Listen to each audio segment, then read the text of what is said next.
Hello, you guys. How are you all? Thank you guys for being here. So, okay, today, I know that Sarah Boone testified today. I was seeing some of your comments coming in. Many of you guys are over at Jen's watching that. So, I'm going to drop Jen's link now in case you missed it. And you didn't get to see court today with Leilani. Now, I watched on Deeds. I'm going to drop that because we watched on Deeds. And also, we talked about on Melissa's some of the stuff we're going to start with tonight. So I haven't been on my channel since we saw the FBI agent Savannah Solomon testify and many others. But I want to start with that because I found a few clips, but we did talk about it in depth on Melissa. So if you missed it, please go back and check that out. But we're going to start with that, and then we're going to work our way into today, some of the text and some of the things that happened today. Some of the text that came out, and then we're going to end with the person who first found Quentin. So that's the plan. Thank you guys for being here. Let me say hello to some of you, and then we're going to get right into it. Hey, Get Me a Snack. Hey, Pointer Lover. Hey, Jiggy. Hey, Lisa. Oh, I'm so sorry. Lisa, I'm so sorry to hear that. Hey, Trinity. Hey, Foxy. Hey, Pointer Lover. Hey, Neat. Hey, Tess, a little bit. Thank you for being a member for 14 months. Let's see. Roro, good to see you. Making meatloaf. Yum. Hey, Hippie Chick. Nature Rocks. Nicole B, good to see you. Hey, Petunia. Adrian, Christina, G Wiz. Thank you guys for being here. Butterfly Kisses, Trinity, anybody that I missed. Hey, Punksy. Hey, Carol. Okay, so like I said, we're going to start with the last witness from yesterday. This witness was huge in my opinion. We learned quite a lot, and I found a few clips on Twitter. Like I said, we talked about this in depth on Melissa's, but there are a few things that I still want to talk about, and I'm not going to go through my notes. We'll just kind of go through these clips, and then if something's relevant from the notes, I'll go through those, but if you missed that, I did read through them on Melissa. So, okay, let me start here. We're going to share the screen. So this was the last witness for me yesterday. I want to switch over to this one, and I'm going to start right here. I'm not going to play the whole thing. We're going to go through a couple clips, and then I'm going to read an article about today, and then we'll go through some parts that I timestamped from the testimony today. I want to get right into it just because I want to keep it. I want to try to be off of here by 8. So, okay, let's just get right to it. 13 is a file bearing the file name interview room 2126 to 2229. Okay. So this is where we're starting. Remember, we talked about Leilani was being interviewed by Lemons and this guy, and then she was speaking to other officers there, and she gave this story about how her personality switches and stuff like that. Well, this happens to be Savannah Solomon. Not only, she witnessed a lot. Like I said, her testimony was huge. There were so many different things that came out during her testimony. So let's listen to that clip again of what she said there. And we're just going to play this to the end because it goes into the tattoo stuff. And then we're going to switch to another video of her testimony, though.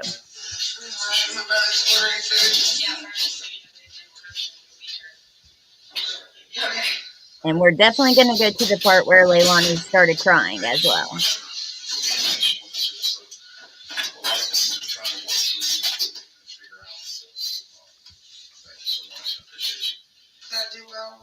Yeah, as much detail as I could. I was being like, this is who. Wait, hold on. I finally reached everything, even when we were gazed at. Okay, sorry. Here's where that part starts.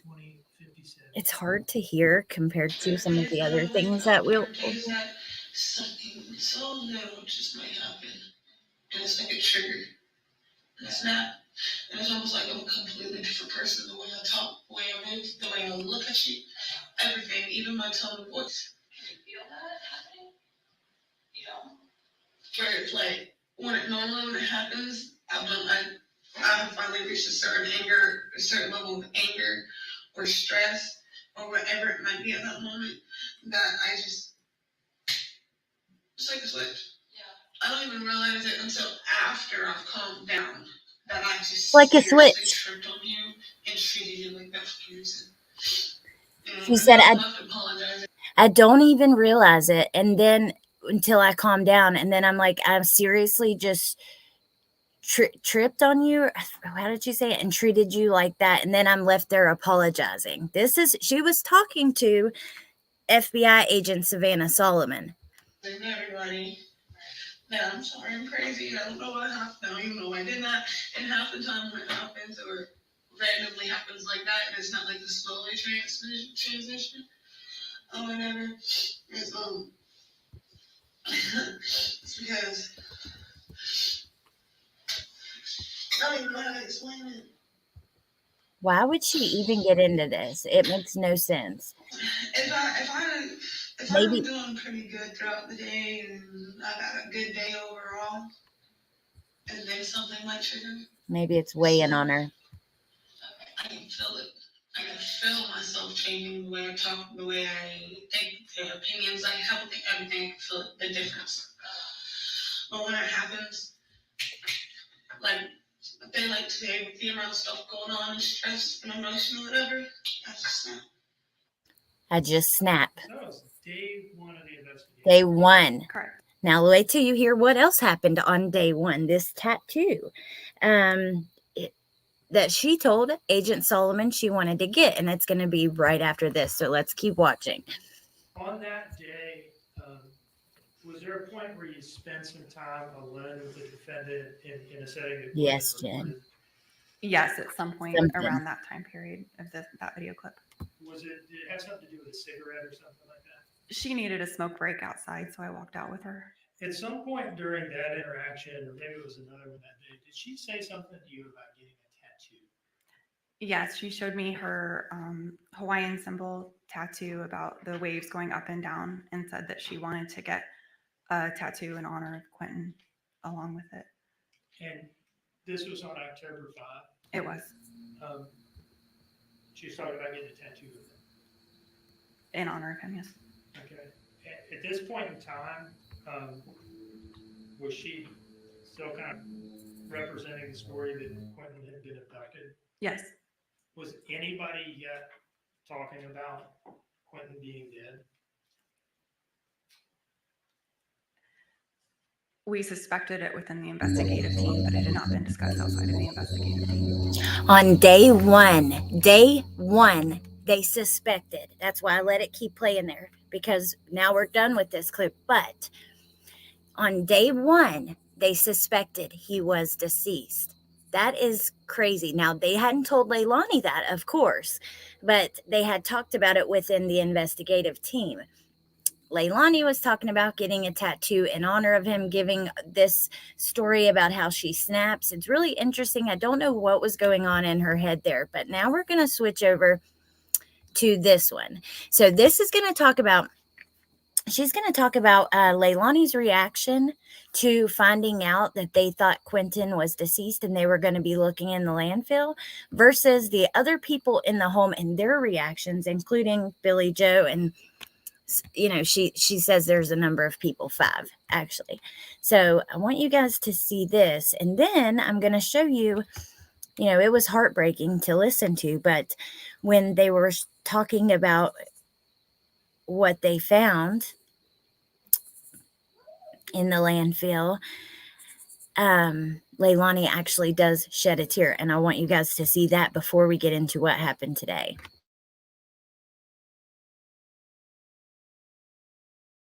Attention to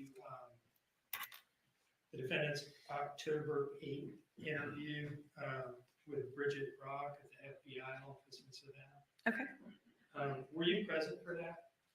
I not in the interview room, but I was in the office observing. How did you observe that interview?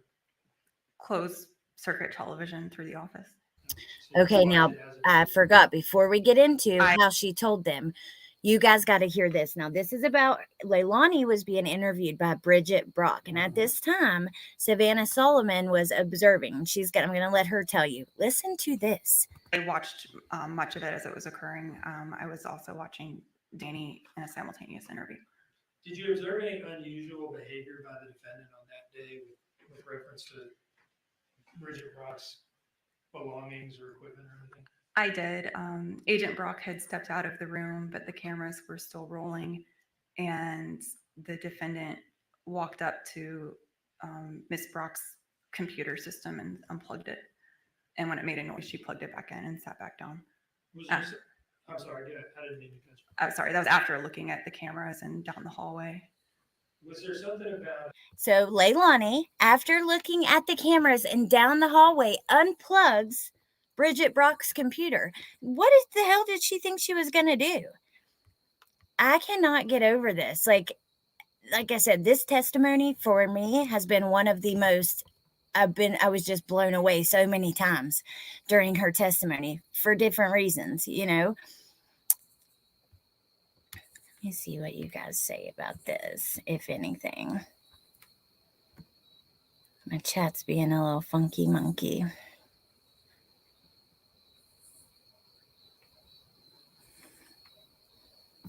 Jen, so I'm using Leilani's slang. Yeah, Roro, she looks down the hallway, looks at the camera, and unplugs the lady's computer. Now let's keep listening.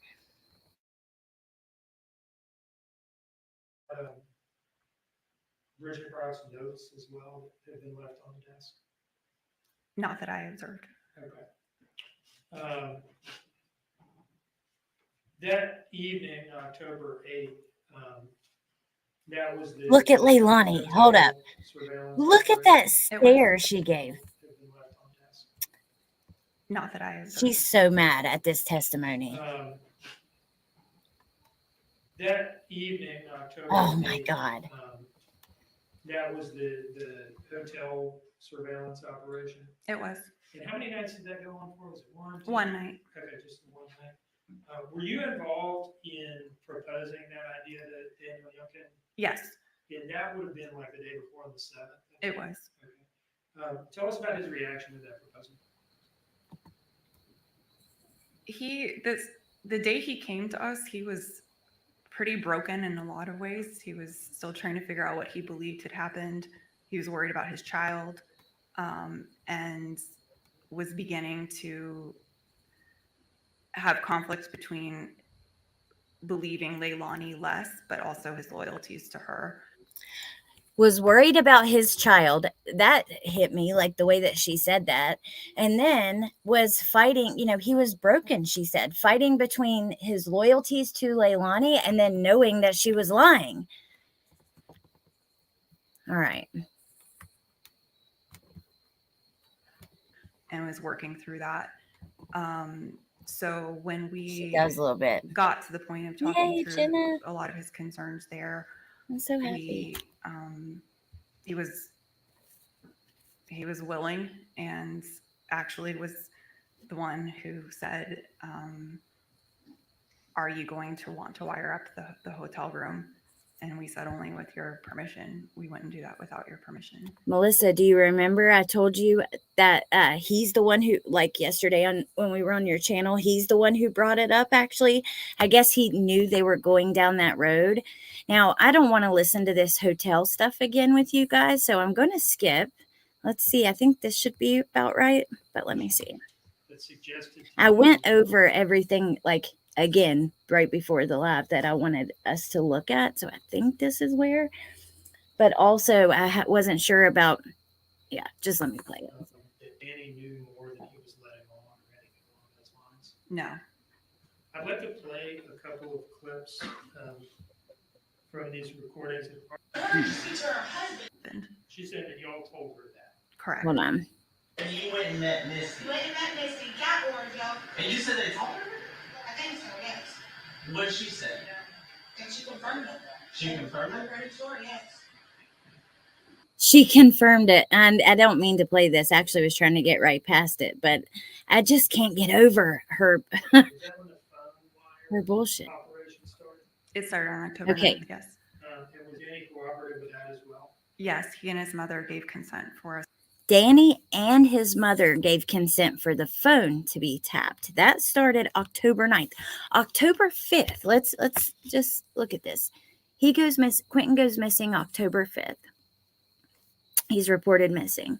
That very day, police had already discussed that they thought he could be deceased. By the 7th, Danny's catching on, and then by the 9th, his phone gets tapped and they've done the hotel room.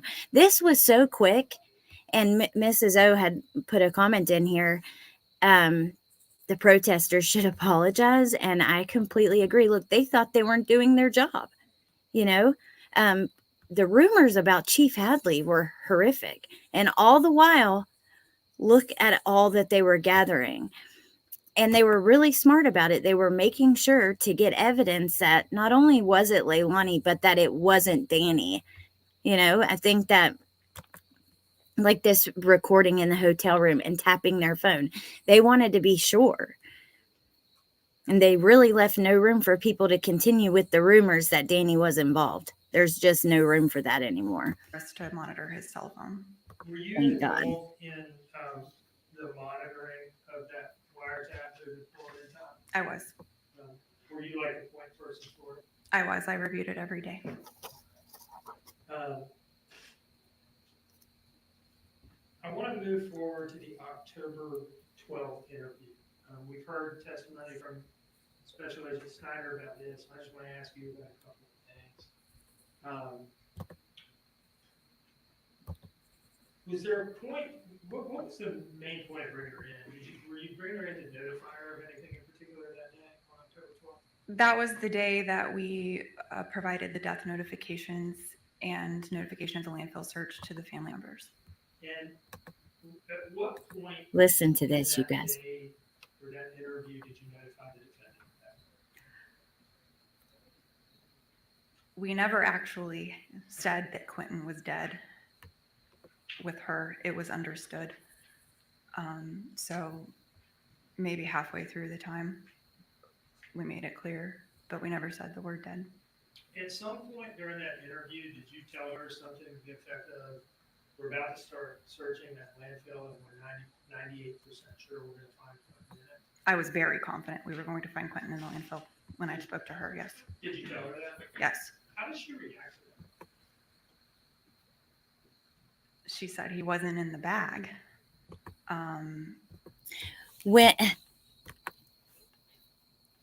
When she told Leilani, she was very certain that and thought that she would find Quentin in the landfill. She said he wasn't in the bag. Now listen to this, how the family reacted and how Leilani reacted during the second time that she let them know that he was deceased, let Leilani know, and when she went to give the notification to the family. But it was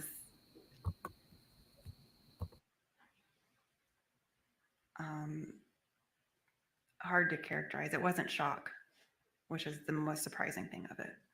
Did you inform her mother, the defendant's mother, Billy Joe Howell, of the same thing at some point that day? About an hour later.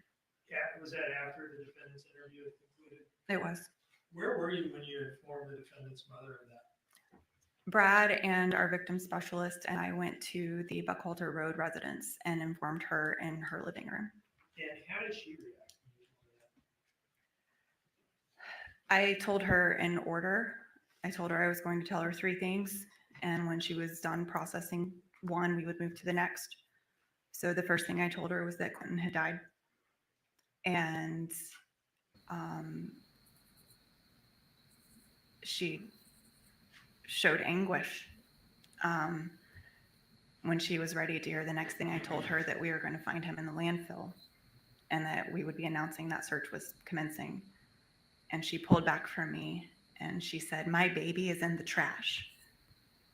And I'm sorry. Sustained.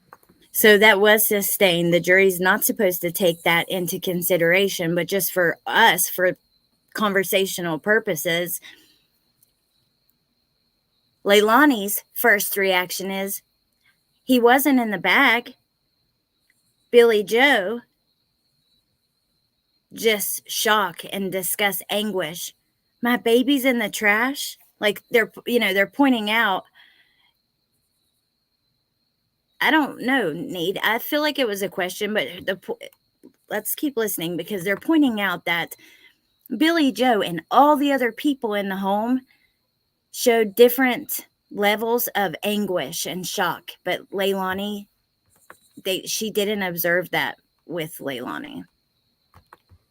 May I respond, please, Jeff? Please.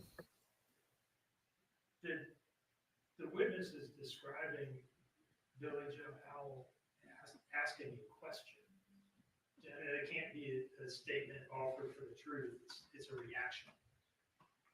She can offer a reaction, but the question, well, what she stated was what she said, what Billy Joe said. When you, I understood. Yes.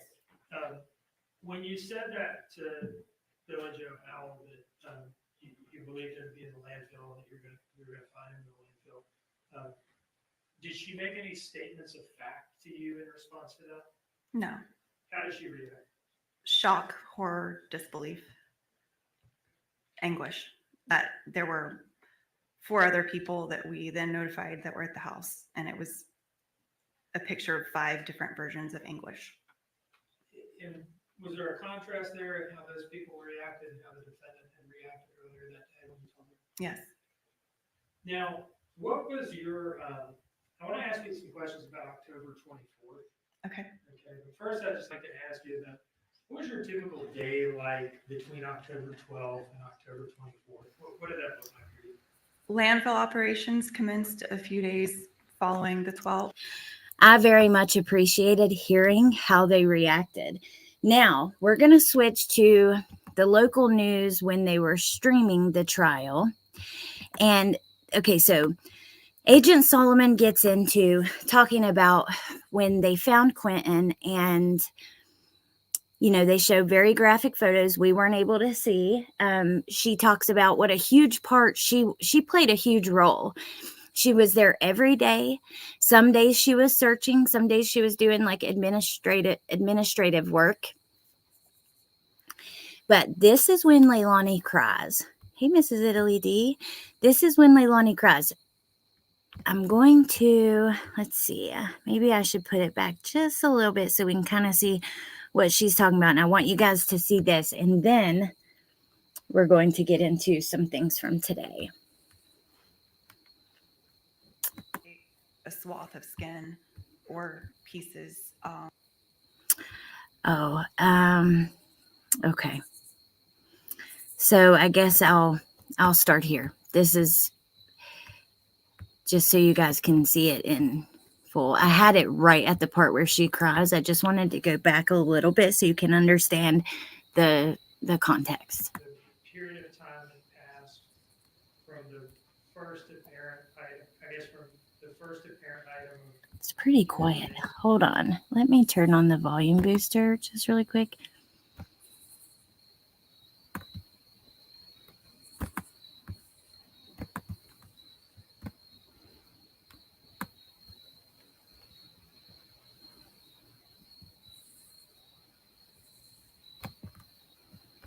I don't know. So I'm curious if this will make it any louder for you guys or if it just makes it louder on my speakers, but I'm going to mute and let's listen to this. It's being found and you getting that call from Brad to when you'll kind of stopped identifying suspected human remains that day. How long did that process of discovery take? It took, I would estimate, around 5 to 6 hours. We finished the search from where the skull had been found, laid out more trash and searched that and broke for lunch. That search section had been pushed over during lunch, but then we realized that there were more likely bones within it that appeared to be human. And so I asked them to pull the deck back, meaning the trash they pushed aside that we'd been through, they were able to pull it back with the bulldozer. and we researched that. Okay, And Bogart, so thank you. after that, we did one more deck, Talking a maybe little bit. two, without finding anything, and that was the end of the day. What do you mean by one? So the landfill had laid out a large open space that was flat. And we knew the pretty specific area where we expected to find Quentin, but trash as far as Statesboro was coming to our landfill. And so you imagine it compacted very quickly. So we had to dig through the compacted trash, pull out a reasonable amount to search at a time in a safe place. We had safety officers out because there's a lot that can cut you. Can you imagine? And they showed photos today. Can you imagine? Like these officers, they truly do put themselves in a really unsafe situation trying to help. You know, there is no closed captioning. I'm sorry, goalie goal. I wish.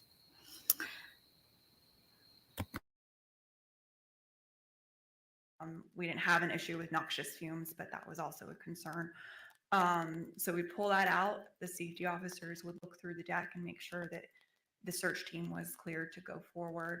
And then we had these rakes, and you would rake through every little piece and open trash bags that were still open and work your way until you had discarded all of the trash behind you, and the group kind of converged in a circle and turned in the bones that we had collected or the items of interest that we weren't quite sure, just needed someone else to look at. Most of us carried a bag on our taped to ourselves so we could just drop the bones in and keep going when there was something like a skull, or on this day, a swath of skin or pieces that needed immediate attention. We would call someone forward. Since I was not a searcher that day,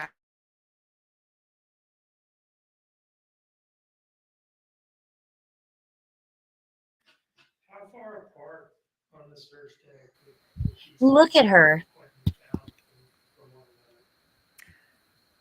that's kind of hard. Look at her as they are talking about recovering her baby in pieces. And this is where, you know, she is about to get upset.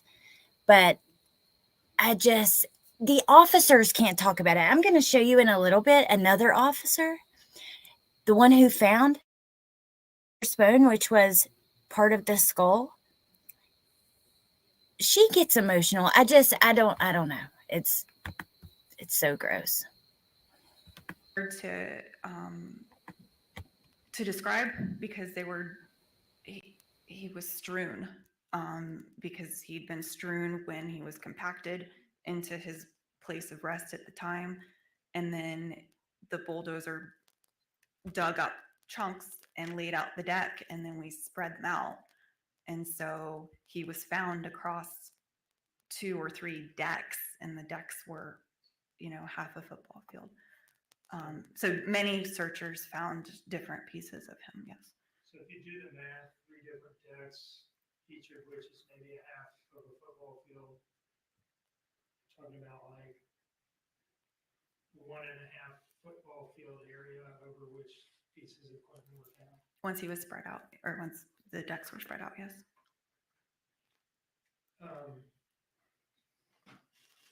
Do you see in front of you a binder marked as State's Exhibit?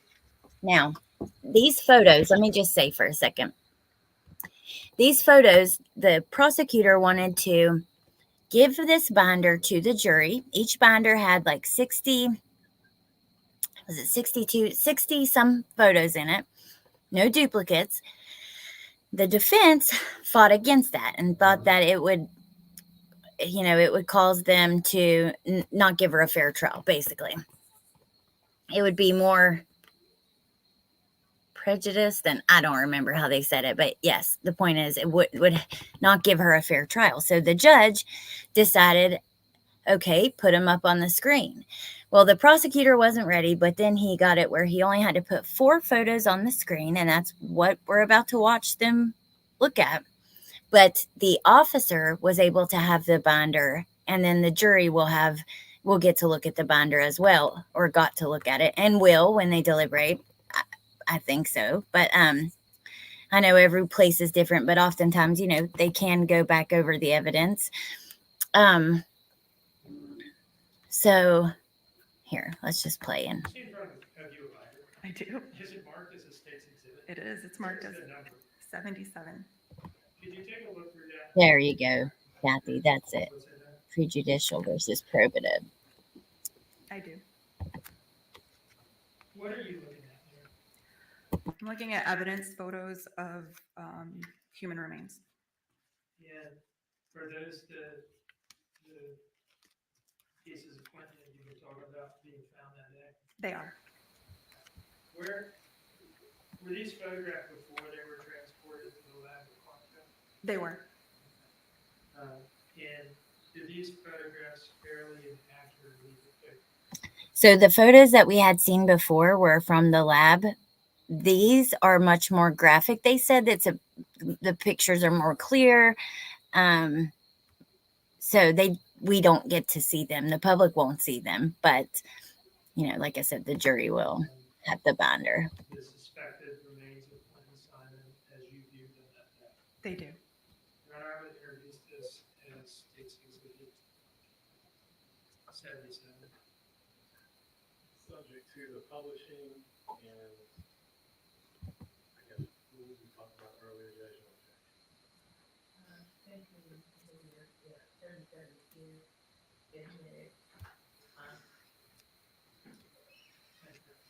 I'd like to publish just first of all, there's like 60 some pictures. I'd like to publish just a few of them and ask you a couple questions. Okay. Okay, so this is tough, you guys. I'm just going to tell you, it's very tough. But I agree, Natasha. I think that's the best decision. But now, as far as the jury getting binders, I didn't see a problem with them having individual binders. Her attorney thought it would be that it would be worse, and that he didn't want them to have individual binders.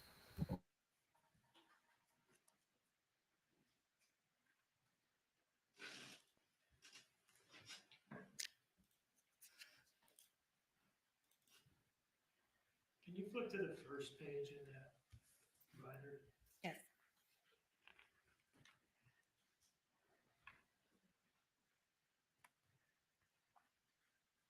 Is this it up on the screen here? It is.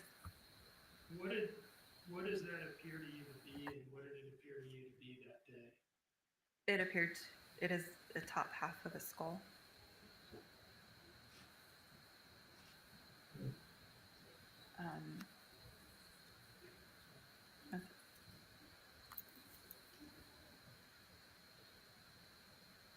My God.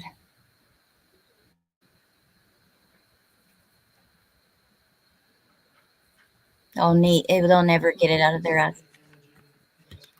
Now, yes, she did. I saw a picture on Twitter someone had took of her in that moment, because she looks up like that, and they're like, she rolls her eyes as they're showing the photo. Let me go back. I didn't really see it as like an eye roll, but more of like trying to look like you care. I don't know.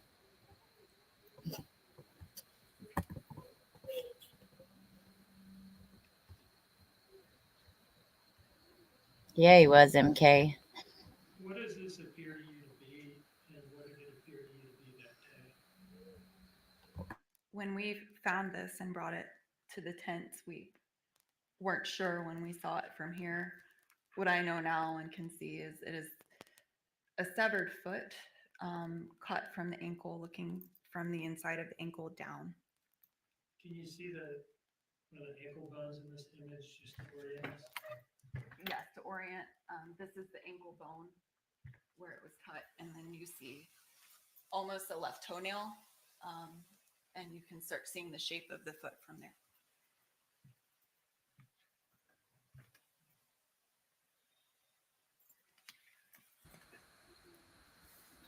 They zoom right in close, and she can feel that. She can tell, in my opinion. Yes.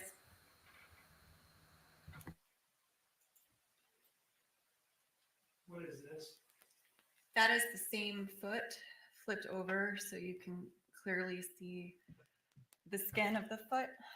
This is his heel. And then you shake down to the tips of the toe bones through the 5. We had a huge poster of Quentin after bath time, dressed and barefooted, on the top of the landfill to remember what we were looking for. And so we had been looking at his foot and his forehead for 5 weeks, and that is what we found. Oh my God.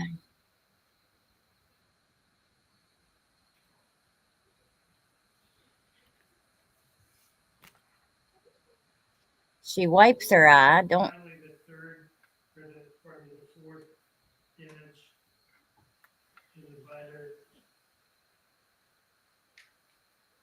And there's the tear. What do you believe this to be?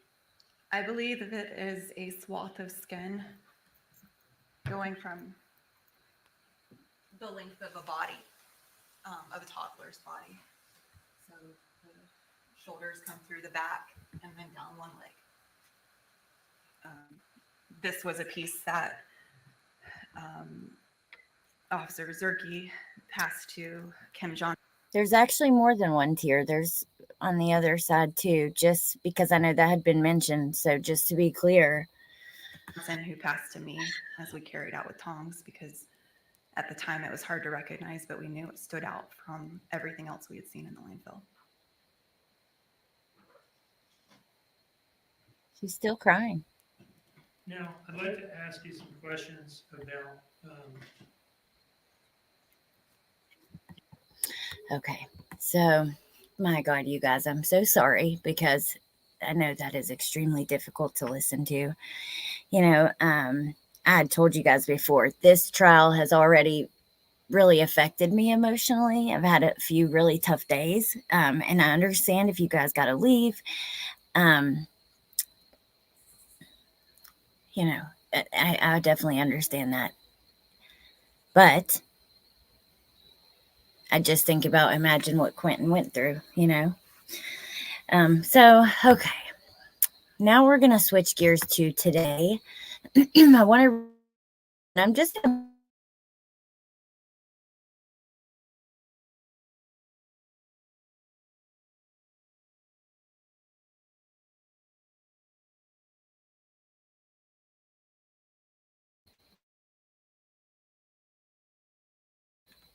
did the glitch thing, you guys. I don't know what, I'm so sorry. Claus wasn't there today. I had talked to her. She's doing okay, but she didn't go today. And she wasn't there during this day, which I think is good.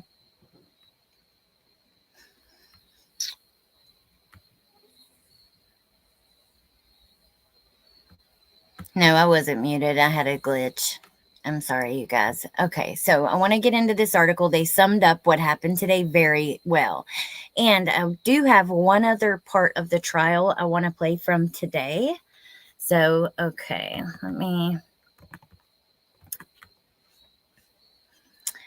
I do know that she said she's going to come on and talk to us about everything that she's witnessed at some point, but I don't want to push her or rush, you know. So, oh, Mrs. O, thank you for becoming a member. I appreciate that so much. Thank you. Where is Red Craig? Yeah, the non-camera, which was only like 5 minutes though. So like if we would have heard a lot from him, I was hoping she was there too, but he was only on for like 5 minutes. So, okay, but let's get into this article. So, second week of testimony continued Tuesday in Leilani versus Georgia. Chatham County mother killed her toddler son, Quentin. Do y'all hear that? There's something crawling in the bush beside me. Sorry. Leilani is accused of killing her toddler son, Quentin, in October of 2022. Several witnesses took the stand on the 7th day of the trial, with the conversation mostly surrounding the landfill off of Little Neck Road, where Quentin's remains were found on November the 18th of 2022. There was a 7-day search at the landfill comprised of volunteers, including Chatham County Police Officer Sophia Zerki. And that's who we're going to watch in a moment, she was one of the police officers who responded to the initial 911 call about Quentin's disappearance on October the 5th.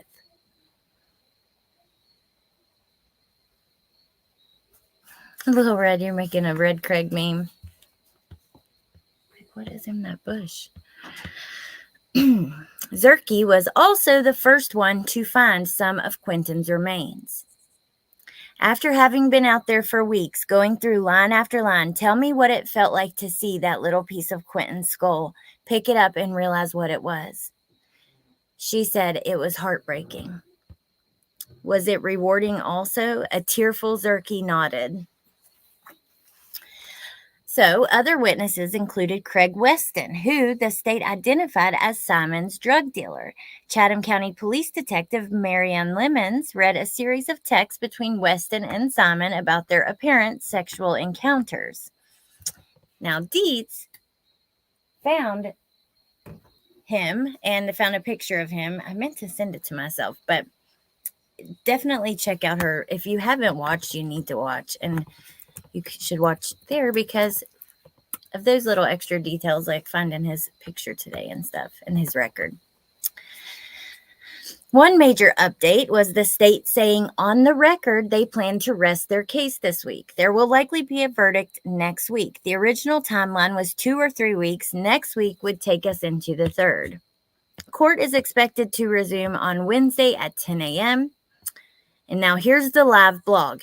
I also have it pulled up with the timestamps of the text being read out. I don't know if we'll have time to do both. If not, I'm going to give you guys the link and the timestamp so that you can listen to them. So 10:08, court started. At 10:12, Division Manager for Waste Pro, Joe Matz, takes the stand. He works out of Hardyville, South Carolina, and services the Savannah area. Waste Pro collects garbage at homes, businesses, and construction sites. The state questioned him on garbage trucks and compactors. He explains the route sheet for the driver who serviced Azalea Mobile Home Park on October 5th. The defense cross-examined. Then we have Donald Johnson of Waste Management who took the stand. He's the senior district manager for the coastal sites. The state questions him on his career and waste management and its landfills. Then he's cross-examined and they take a break. They did show like a little educational video. I don't think it's anything that I'm going to try to replay for you guys, but it was like a little cartoon video. Then at 12:17, court resumed and they discussed the state's motion to not broadcast the testimonies of Craig Weston and Tim Weston. Stokes rules that the testimony will not be recorded or broadcast. This is still an open courtroom, she says. We're just not recording and broadcasting. But before he took the stand, Detective Lemons gets back on the stand. Now, at this time, this is when we get the text. She talks about 2 trips Simon told law enforcement she made between October 4th and 5th, including a visit with Red, identified as Craig. Lemon says, based on cell phone records, Simon saved Craig as a contact in September of 2022. There were text messages and phone calls between the two leading up to October 4th. Lemon says they would discuss meeting up for sexual interactions at Craig's residence on Arkwright Road off of Highway 204. He could be your dad. Yeah, he wasn't what I expected either, for sure. I think he should have had to be taped like everyone else. Protecting a drug dealer is what it sounds like. I wonder if he's a snitch. Well, I do know this. So they gave him immunity, which not in like, I don't think that had anything to do with Quentin. The way I took it was immunity for any crimes he was going to have to admit to regarding Leilani, right? Because he's selling drugs. And let me tell you, he has a record of it. I get it personally. Not to say I didn't want to see it, but I get it.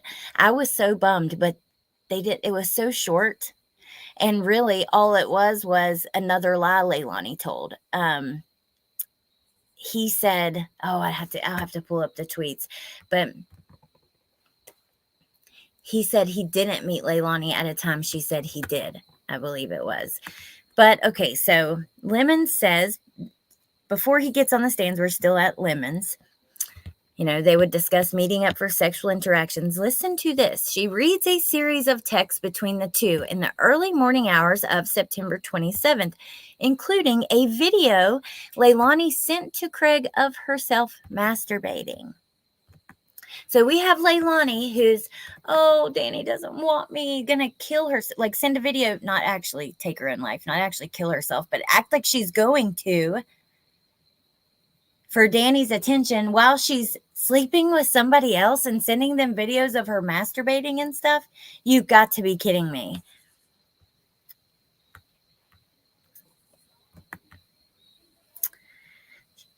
She reads other messages between the two about implied sexual encounters. They talk about how good it was. You know, one time when they saw each other and didn't do it, he's like, I was about to grab that kitty. And she was like, you could have, or something like that. So then the defense cross-examines, and Lemons reads messages from Simon to Craig asking about drugs, specifically Percocet and marijuana. Now, I believe, so then, because I don't think we're going to play this part, I have one other part I want to play. I believe the defense did this because they were just trying to make him look bad and look like you couldn't believe him. So when they cross-examine, they're just asking questions about, wait, why didn't you read this text message? And pointing out that it was about drugs and that kind of stuff. Didn't help Leilani at all, but it certainly, you know, I guess could make him look not super believable. Sorry, Remy.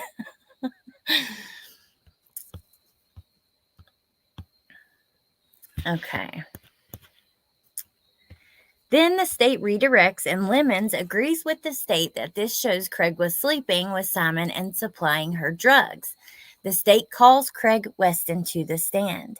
Note, his testimony will not be recorded or broadcast. News 3 was in the courtroom for his testimony. He did not speak to the text messages. Craig testified to not being at his home in Chatham County to meet Simon on October 4th. Simons told detectives she met him there that night. So that's the lie. The court then breaks for lunch, then resumed, and they call Kimberly Johnson to the stand. Now, this is a forensic accountant for the FBI who's tasked with using financial information as it relates to investigations. She's also a member of the evidence response team, which searches crime scenes for evidence. She talks about her role as a member of the team that searched for the landfill. The defense did not question her, and she was excused. Then they call Sophia Zerki. So that is what I want to play for you guys. Let me get the clip and the timestamp.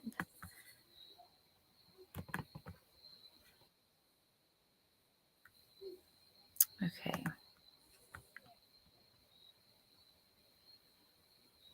I'm going to go to, I guess, right? See, now she was there on October 5th on day 1.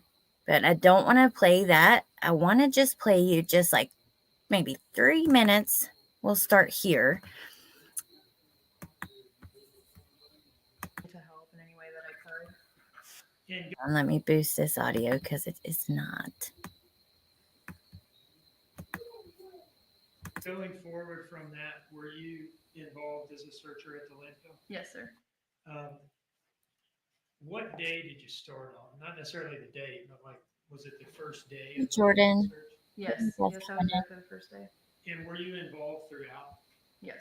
Was there any day that search operation was going on that you weren't there? No, sir. Could you have gotten out of it at some point if you had wanted to? Yes. What was that like doing that? She wanted to. This is the thing. And it's so obvious. These women that are testifying, about finding his remains, searching for him, Savannah Solomon, her, Sophia Zerki, they seem to care more than Leilani did. They seem to care more now as they talk about it. You're going to see her start crying in a moment when she talks about finding the first bone, which she's the one who found. I'm so thankful for people like this who are willing to volunteer because they are determined to help find this little boy.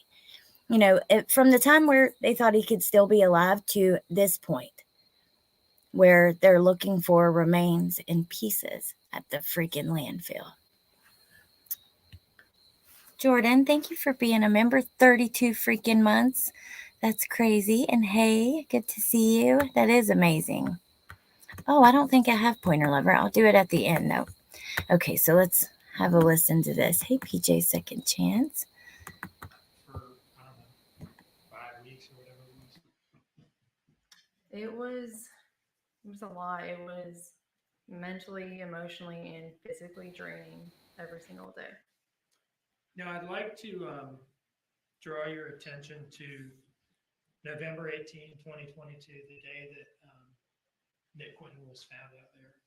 What do you remember about the morning?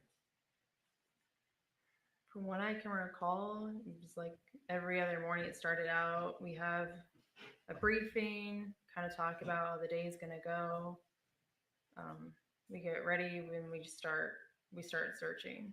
Would you like me to kind of go through, our attire, be more specific in that aspect? Or No, we've had that with a previous Okay. witness. So I guess let me ask you this.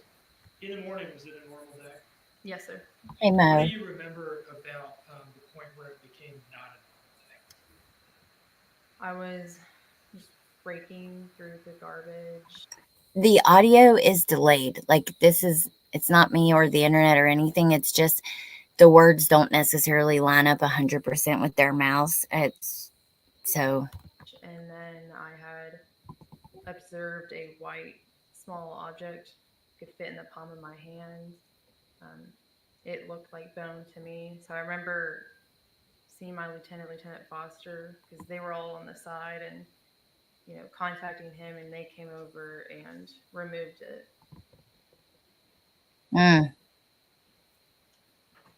My God. I'd like to approach with what's been introduced into evidence as State's Exhibit 77. I think you're right, Remy. But In 77 has been. But remember, 77 was that picture. So Remy says, I think Leilani doesn't show any emotion because she never connected with him, basically. And I think that's true. Now, I'm curious where the emotion came from when they were talking about his little foot just a minute ago, and his little, you could see his little toenail. And that right there, like, oh, I don't know. That just got me. Like, I don't know if that's what got her, or is it she's like embarrassed for herself. The camera zooms in on her. I'm sure she notices that. She looks right at it. And not only that, when one of those big cameras, you can tell when it's like zooms in close to her face. Maybe that with the pressure and everything, maybe that's what made her cry. But I'm really curious because, yeah, Nicole B says it was forced. Okay, let me play this because I want to try to wrap this up in a second. So, all right, well, and I want you guys to hear this. Is that correct? It has to. Okay. Yes, Jordan. Yep. Can you look through here and tell me if you recognize the object that you're describing? Yes, I do. Is that it on the first page there? Yes, sir. Can you pull this out and display it to the jury, please? Yes. This is the object that I was talking about. What do you remember happening from there? His skull. I just remember notifying my lieutenant and then coming over and collecting it. And then after that? We continued to search. And did you yourself find any more items of note?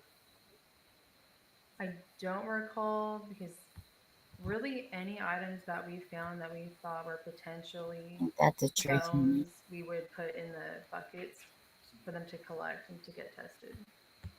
So whether or not specifically I found any other items that were tested, Yeah, No. it's a difficult thing for you. to Right. answer.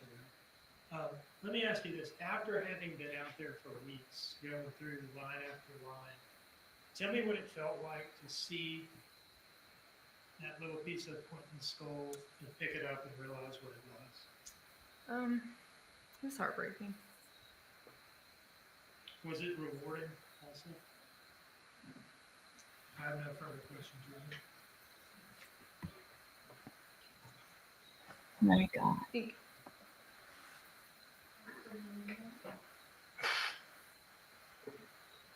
I don't have any questions, Judge. Oh my God. Now, the local news said Leilani could have been seen wiping her eyes at that time, but we didn't see it. But they have someone in the courtroom. Maybe it's about to happen. I didn't see it. Let's see. Oh, you're going to cry now that the cameras are on you. There she goes. Camera looks at her and So at this boom. point, Mr. Dean. Oh my God. They have another witness to call today.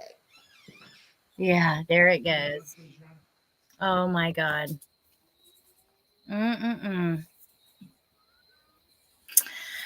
Okay, so let me grab a link for you, and then I'm going to grab a couple links actually. First, I want to grab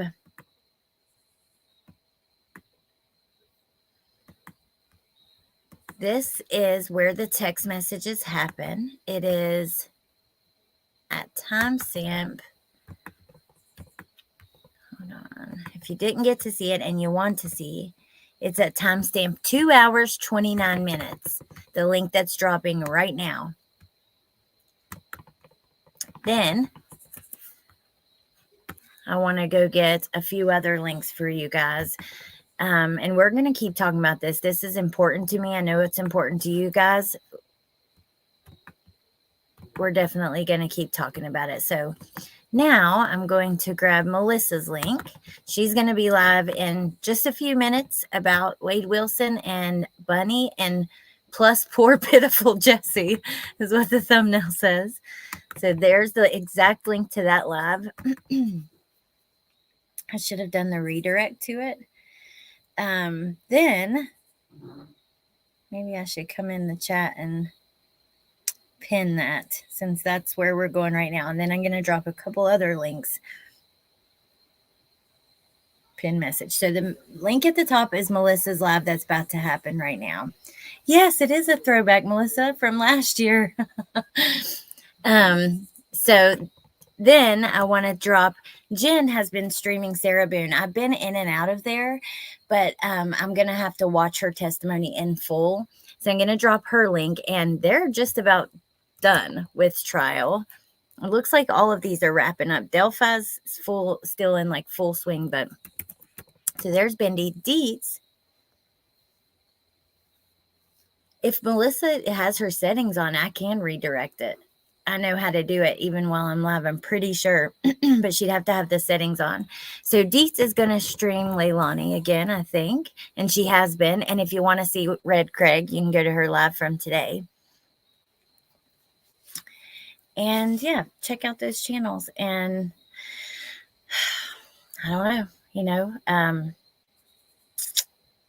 I don't know. What do we expect next? What do we expect to see next? I've seen many of you guys say that some of you had said that you saw Billy Joe say that she wasn't testifying in the chat. I've also heard about that as well. I don't know. We can't verify that that's her account. I guess we'll see. She might not be. I wish, I wonder why. I don't know. It's just sad nobody's there for Quentin. Maybe they are and we don't see him clauses when she goes. So thank goodness for that. But yeah, it's just sad. I don't know who we're going to expect to see next. We haven't seen the medical examiner. So that's, probably coming. And I'm not really sure who else I can think of. I know that I read an article that said they had they had done 26 out of 40 or something like that, and they maybe had like 14. I'm pretty sure that's the number. But anyway, so we'll be following along the way. I'll be chatting with you guys about it. Sometimes we'll do it in the morning, in the evening, just whenever we can. And yeah, I'm so sorry to bring you this live today because it was just so sad, but I really do appreciate you guys being here to talk about it and go through it with me. Oh, also, yep, Claus is there for Quentin. Bless her heart. Absolutely. I have some memberships I can give out, I think. So let me do that before we go. I just have to go into this live real quick. Did Melissa? Let me see. 20 more minutes. Yeah, she went in there today for the text, but they didn't. He was only on for 5 minutes, so I don't think we missed too much. Yep, a lot of us are here for him. That's the truth. Absolutely. Okay. Do you have your redirect on, Melissa? Okay. Now I'm on my live.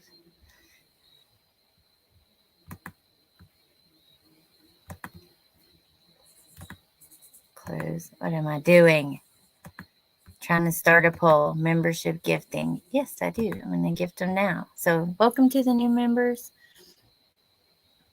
I have a video that I've shared on Patreon of a call that's going to be upcoming from me and Jen. Maybe I'll turn that on members only, but I have lots of ideas.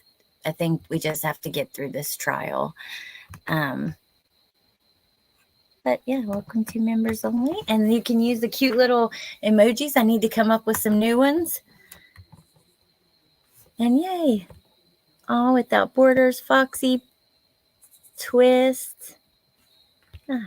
True Crime Junkie, Krug's Wifey. Welcome, you guys. Let me see if Melissa wrote back. Lucia, Heathen. PJ, Sunnyside. Yay. I think so. All right. I'm really going to let you guys go for sure, but first I'm going to go into my studio and try to put her link in the redirect. We'll see if it works. Content. Live.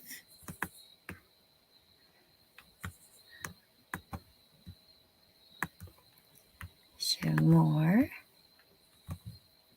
Bada bing, bada boom. Recording date, shorts. Wait, maybe is it on customization?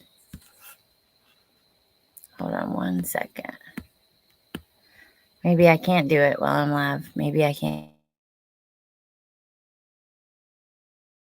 Okay.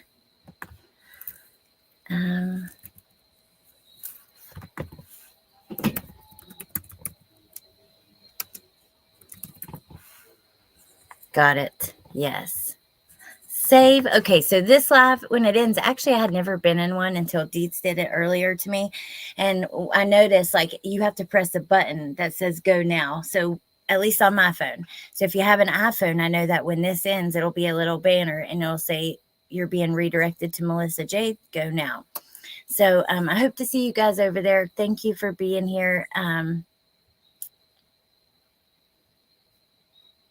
Yeah, I appreciate you guys so much. And make sure you take time away from this stuff. If it gets to be too much, I have to do that myself. And yeah, I'm going to let you guys go.